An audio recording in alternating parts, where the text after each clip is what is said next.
RRC news के हिंदी समाचार bulletin में मैं शीतल ठाकुर आपका हार्दिक स्वागत करती हूँ। सबसे पहले एक नजर आज की सुर्खियों पर। हेडलाइंस प्रस्तुत करता Marcus the readymade multibrand showroom. सर्वोत्तम quality, fresh stock, latest designs, reasonable rate. LRT college road, Raghuvanshi Mangal Karyalay के बाजू में, अकोला। महाराष्ट्र की पहली महिला उप मुख्यमंत्री बनी सुनेत्रा अजित दादा पवार। शपथ लेने के पहले पार्टी ने एक मत से बनाया उन्हें गुट नेता। यवतमाल जिले के महागांव में अवैध रेत यातायात ने ली 2 की जान। घटना के कारण नागरिकों में तीव्र रोष।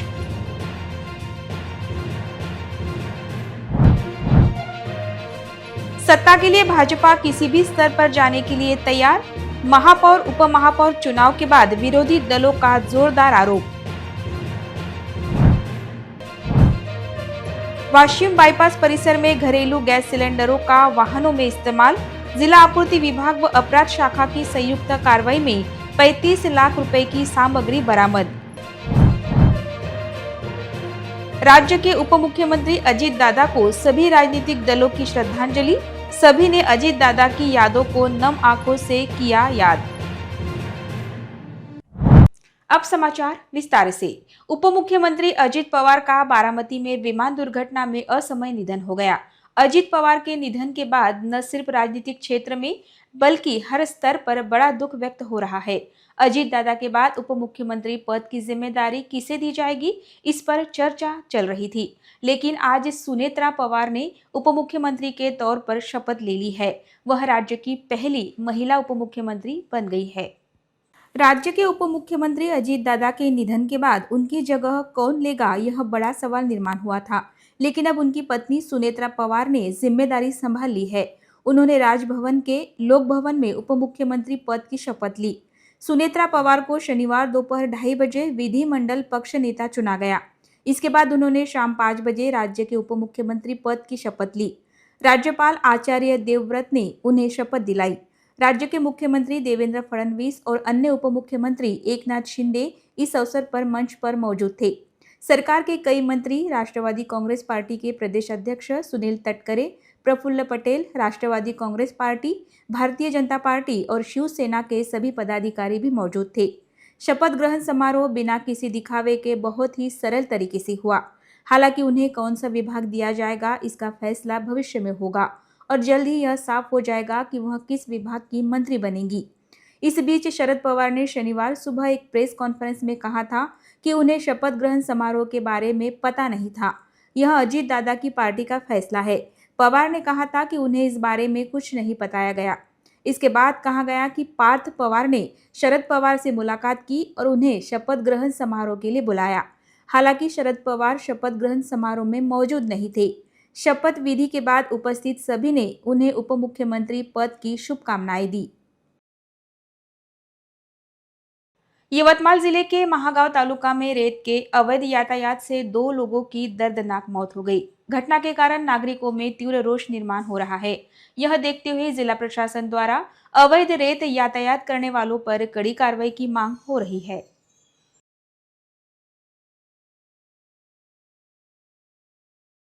माहूर पुसद रोड पर हिवरा संगम पर एक तेज रफ्तार से आ रहे रेत के टिप्पर ने एक 2 पहिया को जोरदार टक्कर मार दी, जिससे अम्बोड़ा निवासी 20 साल के देवानंद डोडके की मौके पर ही मौत हो गई, जबकि शुभम पाटे गंभीर रूप से घायल हो गया।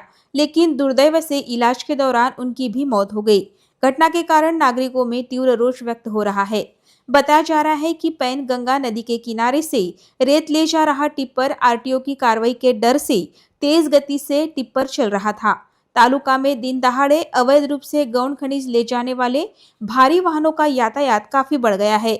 इन वाहनों के कारण आए दिन छोटे बड़े हादसे हो रहे हैं, जिससे लोग डरे हुए हैं। एक तो परिसर की सड़कें खराब हालत में है और आनंद नगर का पुल भी टूटा हुआ बताया जा रहा है। हिवरा बाईपास के काम में देरी के कारण हादसों की संख्या बढ़ गई है।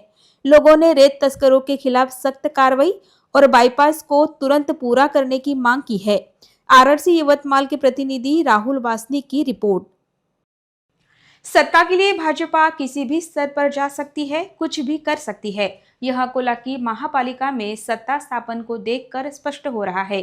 ऐसा कांग्रेस, शिवसेना, ठाकरे गुट तथा वंचित बहुजन की ओर से आरोप लगाया गया। अकोला महापालिका में भाजपा प्रणीत शहर सुधार आघाड़ी की सत्ता स्थापन हुई। महापौर तथा उप महापौर चुनाव में शहर सुधार आघाड़ी ने 45 के मुकाबले 32 वोटों से विरोधी दल को हराया था। महापौर का चुनाव होने तक दोनों ही शहर सुधार आघाड़ी तथा महाविकास आघाड़ी अपनी अपनी जीत का दावा कर रहे थे, लेकिन भाजपा की रणनीति के आगे कांग्रेस प्रणीत महाविकास आघाड़ी को पराजय का सामना करना पड़ा। इसके बाद महाविकास आघाड़ी की ओर से सत्ताधारी भाजपा प्रणीत शहर सुधार आघाड़ी पर जोरदार आरोप लगाए गए। भारतीय जनता पार्टी सत्ता के लिए लाचार हो गई है। मुस्लिम समाज के साथ पार्षदों की मदद लेकर भाजपा ने सत्ता स्थापना की है। भाजपा ने हिंदुत्व के मुद्दे पर विरोध में बैठना अपेक्षित था, लेकिन सत्ता के लिए वह लाचार हो गई है। ऐसा आरोप शिवसेना विधायक नितीन देशमुख ने लगाया। तुमचं राजकारण आहे, मग राजकारण असताना ज्या लोकांना तुम्ही कटंगे बटंगे म्हटलं त्या लोकांचे 7 मतं घेऊन आज महानगरपालिकेमध्ये तुम्ही सत्ता स्थापन केली। 7 मतं घेऊन मला सांगा, खरा जर भारतीय जनता पार्टीचं खरं हिंदुत्व असतं तर ते विरोधी पक्षामध्ये बसले असते, पण ह्या 7 लोकांच्या भरोशावर त्यांनी ह्या ठिकाणी सत्ता स्थापन केली नसती। वहीं कांग्रेस के विधायक साजिद खान पठान ने आरोप लगाया कि महापालिका में महापौर चुनाव के लिए करोड़ों रुपए का घोड़ा बाजार हुआ है। अकोला की जनता ने भाजपा के खिलाफ जनादेश दिया था, लेकिन नए से चुनकर आए कुछ पार्षदों को आर्थिक लालच देकर फुसलाया गया है।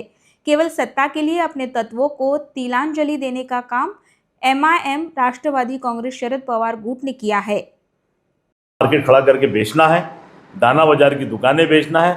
मुझे तो ये पता चला है कि जो 7 जो उम्मीदवार है, 3 तुतारी के, एक चांद चौधरी है उसके अंदर, और एमआईएम के 3 हैं और घड़ियाल का 1 है।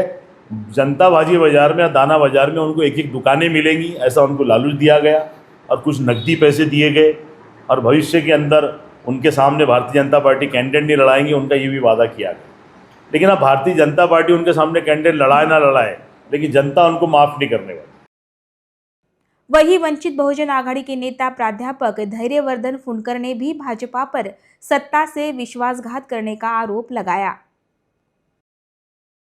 आता एमआयएमचे 3 मुस्लिम, तुतारीचे आणि घड्याळ्याचे मुस्लिम नगरसेवक यांचा पाठिंबा चालतो, यांचा साथ चालते, विचार खड्ड्यात गेला तरी चालतो, पण सत्ता पाहिजे। मग ज्या विचारांसाठी तुम्ही लोकांकडून मतदान घेता, तिकडचे आणि इकडचे दोन्ही, त्यांनी भाजप येईल म्हणून मतं मागितले आणि यांनी मुस्लिम येईल म्हणून मतं मागितले। आता दोघांना मतदान दिलं लोकांनी, मतदारांची फसवणूक झाली आहे आणि आता हे सत्तेसाठी एकत्र आले आहे। हे पॉइंट आउट करण्यासाठी ही आजची पत्रकार परिषद आम्ही घेतली की घरेलू गैस सिलेंडरों का वाहनों में इस्तेमाल होने की जानकारी मिलने के बाद जिला आपूर्ति विभाग और जिला अपराध शाखा की टीमों ने छापा मारने की कार्रवाई की। इस कार्रवाई में 20 से अधिक सिलेंडर, वजन मापने की मशीन, 3 ऑटो रिक्शा आदि सामग्री जब्त की गई। जिला आपूर्ति विभाग को सूचना मिली थी कि शहर के वाशिम बाईपास क्षेत्र में एक व्यक्ति वाहनों में घरेलू गैस भरकर अवैध रूप से बेच रहा है। इसी आधार पर जिला आपूर्ति अधिकारी रविंद्र एनावार, आपूर्ति निरीक्षक रामेश्वर भोपाले, योगेश सातव, राष्ट्रपाल वाहुरवाग, पुलिस कांस्टेबल व पंच की एक टीम ने होटल दिल्ली दरबार के पीछे परिसर में कार्रवाई की। घटनास्थल पर 2 ऑटो रिक्शा देखे गए, जहां एक व्यक्ति को टिल्लू मशीन की मदद से रिक्शा में घरेलू गैस भरते हुए पाया गया। यहां कार्रवाई करते हुए 8 घरेलू सिलेंडर, 5 किलो वजन के 2 खाली सिलेंडर, 4 टिल्लू मशीनें, 2 तराजू और 2 ऑटो रिक्शा जब्त किए गए। इसी दौरान जब यह कार्रवाई चल रही थी तो गैस सिलेंडर ले जा रही एक ऑटो रिक्शा आती हुई दिखाई दी। ऑटो चालक को रोकने पर वह भागने लगा। उसका पीछा किया गया और उसे पकड़ लिया गया। इस वाहन से घरेलू उपयोग के 12 सिलेंडर, 10 खाली सिलेंडर और एक ऑटो रिक्शा बरामद हुई। कुल मिलाकर 35 लाख रुपए की सामग्री जब्त की गई। वाहनों में घरेलू गैस का उपयोग और बिक्री करने के आरोप में 2 व्यक्तियों और एक अज्ञात भूखंड मालिक के खिलाफ पुराना शहर पुलिस स्टेशन में शिकायत दर्ज कराई गई है तथा पुलिस द्वारा आगे की कार्रवाई की जा रही है। आज अजीत दादा हमारे बीच में नहीं है, लेकिन उनके विचार, उनके काम करने का तरीका आज भी हमारे हृदय में कायम है। नियति के आगे किसी की नहीं चलती है, ऐसा विचार व्यक्त करते हुए स्वर्गीय अजीत दादा को सभी राजनीतिक दलों की ओर से भावभीनी श्रद्धांजलि दी गई। इस अवसर पर सभी राजनीतिक दलों के पदाधिकारी व कार्यकर्ता, राष्ट्रवादी कांग्रेस के पदाधिकारी और कार्यकर्ता बड़ी संख्या में उपस्थित थे। जिला परिषद चुनाव के प्रचार हेतु राज्य के लाडले उप मुख्यमंत्री अजीत दादा पवार मुंबई से बारामती विमान से आ रहे थे। तब लैंडिंग के दौरान हुए विमान हादसे में उनकी तथा विमान में सवार अन्य 5 की दर्दनाक मौत हो गई। इस घटना ने महाराष्ट्र ही नहीं बल्कि पूरे देश को हिलाकर रख दिया है। प्रधानमंत्री मोदी से लेकर सभी राजनीतिक दलों के प्रमुखों ने उनके निधन पर गहरा शोक जताया। उनके अंतिम विधि पर लाखों का हुजूम उमड़ा था। अजीत दादा अमर रहे, एक ही वादा अजीत दादा जैसे नारों से पूरा बारामती शहर गूंज उठा था। अजीत दादा के निधन से पूरे राष्ट्रवादी कांग्रेस परिवार पर बड़ा संकट आ गया है। अकोला शहर राष्ट्रवादी कांग्रेस पार्टी द्वारा शहर के होटल शगुन में आयोजित एक कार्यक्रम में सभी राजनीतिक दलों की ओर से लाडले नेता अजीत दादा को भावभीनी श्रद्धांजलि अर्पित की गई। इस अवसर पर सांसद अनूप धोत्रे, विधायक रणधीर सावरकर, विधायक नितिन बापू देशमुख, विधायक साजिद खान पठान, विधायक वसंत खंडेलवाल, पूर्व विधायक अजहर हुसैन, पूर्व विधायक गोपी किशन बाजोरिया, राष्ट्रवादी के महानगर अध्यक्ष विजय भाऊ देशमुख, पूर्व महापौर विजय अग्रवाल, राष्ट्रवादी कांग्रेस शरद पवार गुट के पार्षद रफीक सिद्दीकी, राष्ट्रवादी कांग्रेस की महिला नेता मंदाताई देशमुख, प्रमोद देंडवे, पार्षदा उषाताई विर्क, राजू काले, पंकज साबले, संग्राम गावंडे, जावेद जकेरिया, अशोक अमानकर, सुषमा निचल आदि मान्यवर उपस्थित थे। उपस्थित सभी अजीत दादा के तैल चित्र पर गुलाब पुष्प अर्पण कर उन्हें अभिवादन किया। बाद में सभी ने 2 मिनट का मौन रखकर अजीत दादा को श्रद्धांजलि दी। इस अवसर पर उपस्थित कई लोगों ने अजीत दादा की कई यादगार बातों को याद किया। उनकी बातें सुनकर अजीत दादा की यादों से उपस्थित सभी की आंखें नम हुई थी। वहां उपस्थित सभी अजीत दादा हमारे बीच नहीं है, इस पर विश्वास रखने के लिए तैयार नहीं थे। अजीत दादा कितने बड़े नेता थे तथा सभी राजनीतिक दलों में कितने लोकप्रिय थे, इसकी प्रचिति आज की इस श्रद्धांजलि पर सभा में उपस्थित सभी राजनीतिक दलों के पदाधिकारी व कार्यकर्ताओं की उपस्थिति देखकर आ रही थी।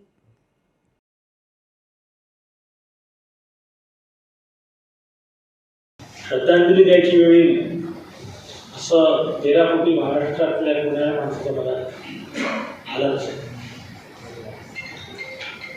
सर्व पक्षीय नेत्यांनी आपापलं मनोगत व्यक्त केलेलं आहे.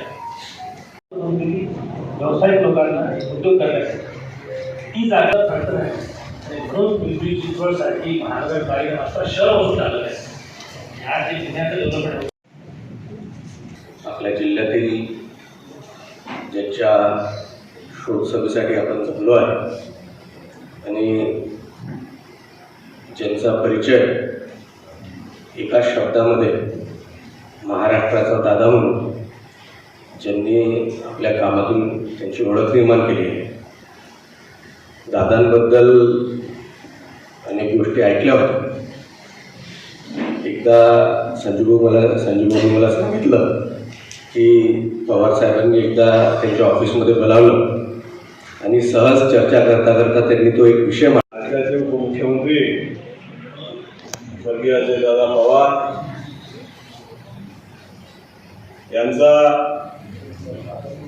मी आणि आपले आदरणीय खासदार संजूभाऊ धोत्रे आम्ही आपल्या शहराची पाणी टंचाई होती त्यांच्याकडे गेलो. सकाळी 6 वाजता ते सर्किट हाऊसला आले. आम्ही त्यांना फाईल दिली. जितकी माहिती मला होती तितकीच माहिती 9 वाजता त्यांच्याकडे. 1995 में दादा पहली बार, उससे पहले वो एक छोटा सा लोकसभा का इलेक्शन कुछ दिनों के लिए लड़े थे. बाद में फिर वो आमदार बनकर आए, राज्य मंत्री बने. मैं बहुत स्पष्ट शब्दों में कहूँगा कि महाराष्ट्र में ऐसे 4-5 मुख्यमंत्री देखे जो कि फाइनेंस डिपार्टमेंट संभालते थे. पासून आमदार झाल्यापासून संपर्क. खरं तर म्हणजे दादाला 2.5 वर्ष सत्तेत असताना त्यांचं कामकाज पाहिलं आणि जवळपास 3 वर्ष आम्ही विरोधात असताना दादाचं पुकारते थे। आज तुम्हारे मेरे बीच में दादा नहीं रहे, ये बोलते वक्त भी अजीब लगता है, क्योंकि मुझे अच्छी तरह याद है कि दादा एक ऐसे व्यक्तिमत्व थे। जब मैं पहली बार आमदार बना, विधान भवन में गया, जब हमने वहाँ दादा का दरारा देखा, वाकई में एक नेता जिसको दबंग बोला जाए वो अजीत दादा ही थे। एक बड़े नेता ने खोया है, उसको इसका सभी का दुख है। आदरणीय दादा हमेशा याद रहने वाले। मंगरूळपीर तालुका में शेलू बाजार से शेंदुरजना मोरे तक सड़क की हालत बहुत खराब हो गई है। इस सड़क का काम अधूरा पड़ा है। सड़क पर बड़े बड़े गड्ढे होने से नागरिकों को परेशानी हो रही है। सड़क के निर्माण को लेकर संबंधित विभाग के पास शिकायत करने के बाद भी न्याय न मिलने से गांव के लोगों ने भूख हड़ताल शुरू की थी। शेंदुरजना मोरे के गांव वालों ने इस गंभीर मामले की ओर प्रशासन का ध्यान खींचने के लिए 30 जनवरी को भूख हड़ताल शुरू की थी, लेकिन वाशिम के विधायक श्याम भाऊ खोड़े और सुरेश भाऊ लुंगे की पहल से उस सड़क की समस्या हल हो जाने के बाद भूख हड़ताल वापस ले ली गई है। गांव वालों ने सामाजिक कार्यकर्ता किशोर देशमुख, बालू पाटिल, अशोक धमांडे, शत्रुघ्न ठाकरे, विलास लांभाड़े, राम राउत, अर्जुन सुर्वे, बंडू वैद्य आदि के साथ भूख हड़ताल शुरू कर दी थी। इस आंदोलन को तहसीलदार, उपविभागीय अधिकारी, सार्वजनिक बांधकाम विभाग के और पुलिस प्रशासन ने आंदोलकों की मांगों की जानकारी ली और संबंधित लोगों से मोबाइल फोन पर बात करके सड़क का काम जल्द से जल्द पूरा करने के निर्देश दिए गए। परिसर के विधायक श्याम भाऊ खोड़े और सुरेश भाऊ लुंगे की मौजूदगी में संबंधित विभाग के अधिकारियों ने काम जल्द पूरा करने का आश्वासन दिया। इसके बाद यहां आंदोलन रद्द किया गया, ऐसी जानकारी आंदोलनकर्ताओं ने दी। शासनाला प्रशासनाला आमची एवढीच विनंती आहे, गावकरी वासियांची, शेंदुरजना मोरे असतील, ज्ञानखेडा असतील, शेलू बाजारवाले काही असतील, कास्तकार, त्या रस्त्याची एवढी अवस्था बिकट झालेली आहे की आम्हाला त्या रस्त्याने जायचं म्हटलं तर आमच्या अंगावर असा शहरचा काटा उभा राहतो। आमच्या गावामधले काही पेशंट असतील, या जवळपास या महिन्यामध्ये तर जवळपास आमच्या रोडनी 10-15 ॲक्सिडेंट झाले। आमचे मामा देवदाजी शिंदे यांना सुद्धा त्या रोड ॲक्सिडेंट झाल्यामुळे त्यांना सुद्धा 10-12 लाख रुपयाचा दंड भोगावा लागला। तर असं शासनानं आमच्याकडे थोडंफार लक्ष करून आमच्या जे रस्त्याची जे अक्षरशः अशी चाळणी झालेली आहे, त्या रस्त्याची पाहणी करून ताबडतोब आम्हाला न्याय द्यावा आणि आमचा हा 2-4 किलोमीटरचा जो रस्ता आहे तो शासनाने प्रशासनाने लक्ष देऊन तो रस्ता सुरळीत करून द्यावा, एवढीच आमची गावकऱ्यांमार्फत जिल्हाधिकारी असतील, पालकमंत्री असतील यांना आग्रहाची विनंती आहे। एवढं बोलून मी माझ्या 2 शब्द संपले। देश विदेश से लाखों बाबा प्रेमी अहिल्यानगर जिले के मेहराबाद में अवतार मेहर बाबा की समाधि के दर्शन करने के लिए मेहराबाद पहुंचे। इस मौके पर लाखों भक्तों ने समाधि स्थल के दर्शन किए। पूरे दिन यहां सांस्कृतिक कार्यक्रम प्रस्तुत किए गए। आज शनिवार दोपहर 12 बजे 15 मिनट का मौन रखकर उपस्थित लाखों भक्तों ने मेहर बाबा को याद किया। हर साल की तरह इस साल भी मेहर बाबा का 57वां अमर तिथि महोत्सव मेहराबाद में संपन्न हुआ। 30 और 31 जनवरी को देश विदेश से आए बाबा प्रेमियों ने मेहराबाद में बाबा की समाधि स्थल पर सांस्कृतिक कार्यक्रम पेश कर उपस्थित लाखों बाबा प्रेमियों को मंत्रमुग्ध कर दिया। 31 जनवरी को सुबह 11:30 बजे मेहर बाबा के जीवन पर विचार व्यक्त किए गए। इसके बाद बाबा प्रेमियों ने जोश के साथ मेहर धुन गाई। उसके बाद दोपहर 12 बजे बाबा प्रेमियों ने 15 मिनट का मौन रखा।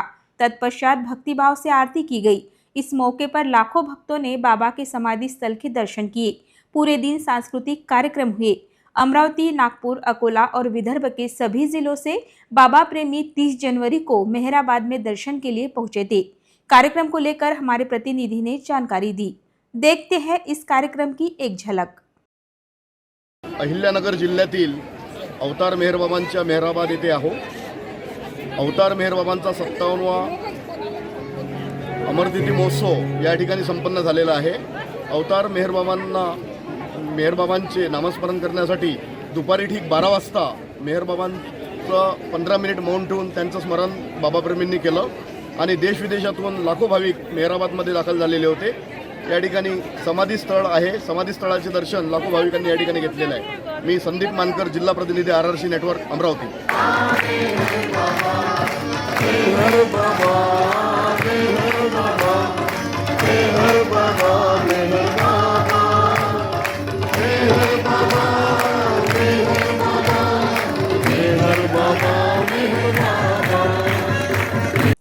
राज्य के लाडले उप मुख्यमंत्री अजित दादा पवार की विमान दुर्घटना में दुर्दैवी मौत हो गई। इस घटना ने पूरे देश को हिलाकर रख दिया है। छोटे से लेकर सभी बड़ों तक इस घटना से स्तब्ध हो गए हैं। ऐसे में एक निष्पाप मासूम बालिका का अजित दादा को वापस लाओ बोलते हुए रोने का वीडियो सोशल मीडिया पर जमकर वायरल हो रहा है। यह वीडियो देख सभी के आंखों में अपने आप आंसू आ रहे हैं। अजित दादा येणार जेव्हा घरी गेले येतात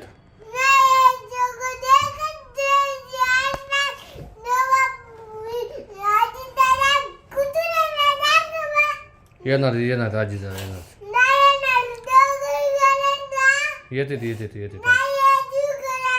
येतात म्हटलं हां काय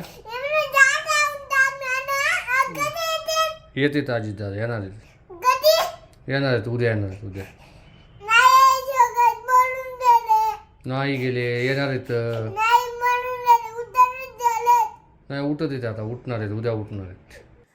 वाशिम जिले के देवलगांव बड़ा गांव के सरनाइक परिवार की 3 साल की मासूम स्वामिनी रंजीत सरनाइक का एक वीडियो इस समय सोशल मीडिया पर जबरदस्त वायरल हो रहा है।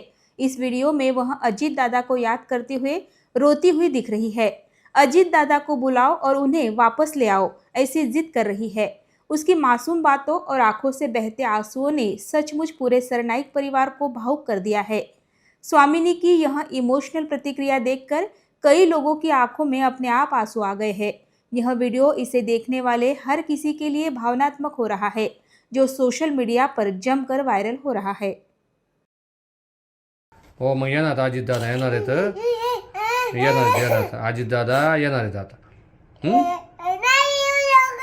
अरे देव बाप्पा पाठवणार त्यांना येणार आहेत पाठवतात आता येणार आहेत पाठवते आले ना मग तुला आपण भेटायला जाऊ आपण हां त्याला उद्या येणार उद्या त्यांच्या घरी जाऊ येणार आहेत मग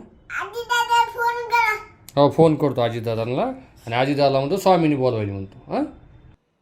अकोला महापालिका में प्रशासक राज खत्म होने के बाद लोक नियुक्त जनप्रतिनिधि की सरकार स्थापित हुई है।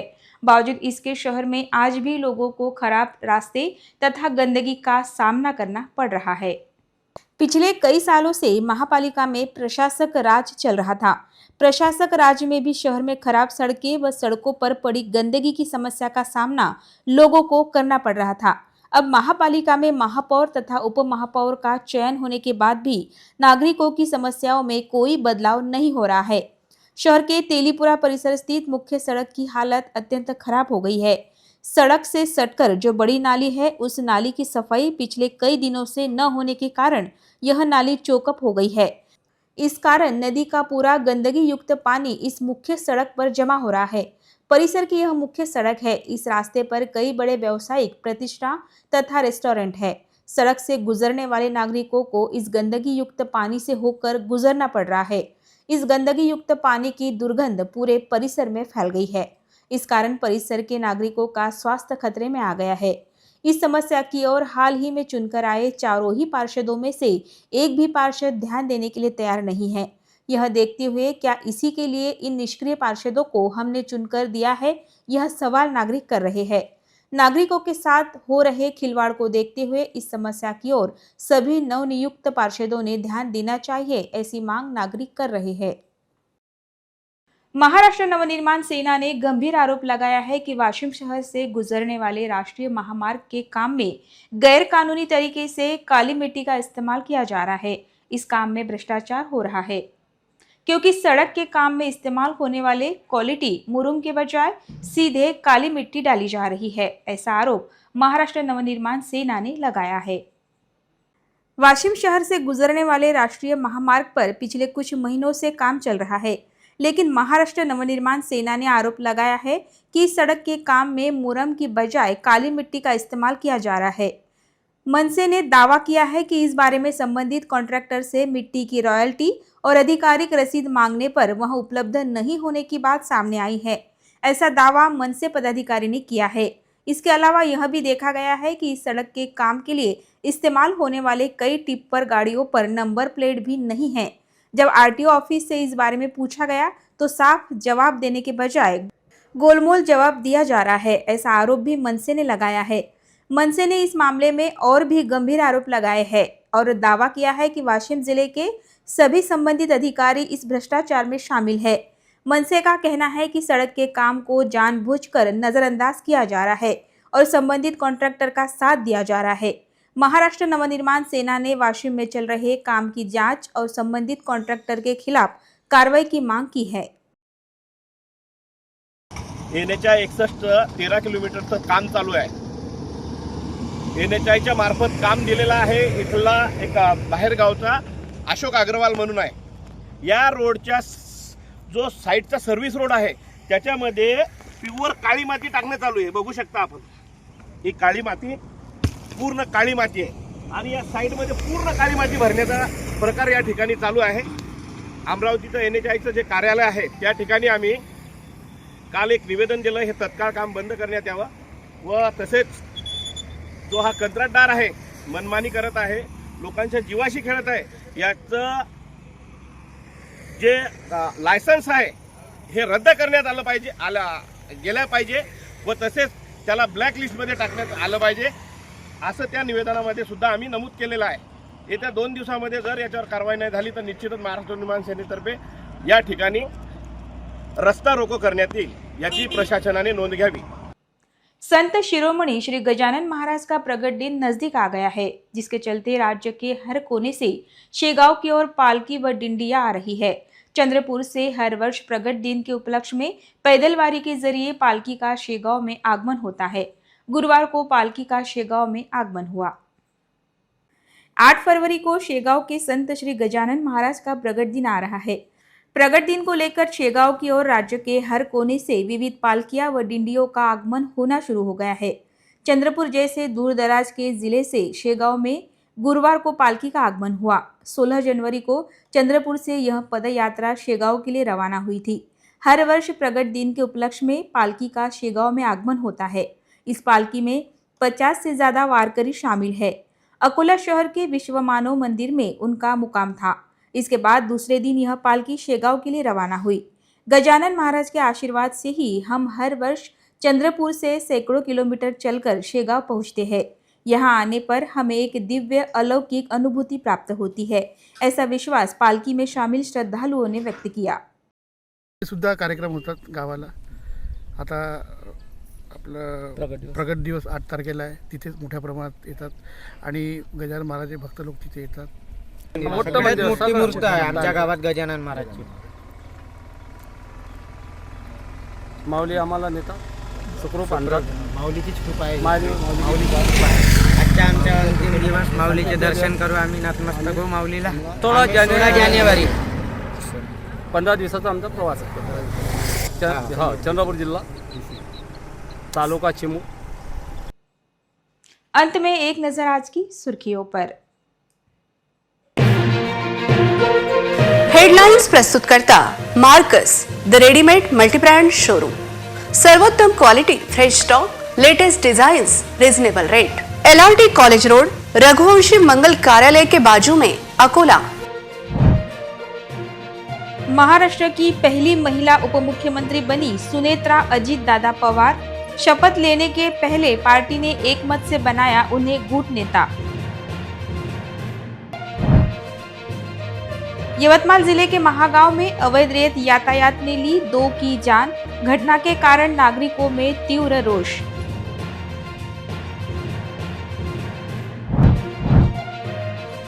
सत्ता के लिए भाजपा किसी भी स्तर पर जाने के लिए तैयार। महापौर उपमहापौर चुनाव के बाद विरोधी दलों का जोरदार आरोप। वाशिम बाईपास परिसर में घरेलू गैस सिलेंडरों का वाहनों में इस्तेमाल। जिला आपूर्ति विभाग व अपराध शाखा की संयुक्त कार्रवाई में 35 लाख रुपए की सामग्री बरामद। राज्य के उप मुख्यमंत्री अजित दादा को सभी राजनीतिक दलों की श्रद्धांजलि। सभी ने अजित दादा की यादों को नम आंखों से किया याद। समाचार के लिए देखते रहिए RRC न्यूज। जिन दर्शकों ने अभी तक RRC का YouTube चैनल सब्सक्राइब नहीं किया, उन्होंने वह सब्सक्राइब करना चाहिए। फिर मिलते हैं शहर की ताज़ा जानकारी और महत्वपूर्ण घटनाओं के साथ। नमस्कार।